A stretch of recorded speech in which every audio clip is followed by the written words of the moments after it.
If you are about to give birth, your job should not be memorizing the optimal birth positions, because not everyone needs the same birth positions. Your position that you need to create space where your baby is for a more efficient journey depends on the patterns of your body. Your job is to become an expert on your own inner knowing. I'll look at the difference between these two structures.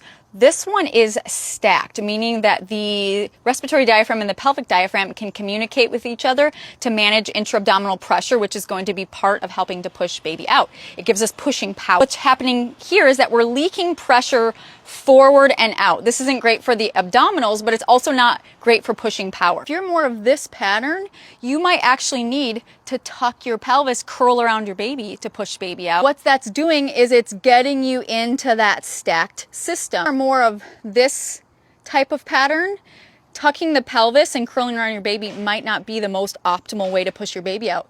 For these individuals, we might need to untuck the pelvis in order to get to neutral.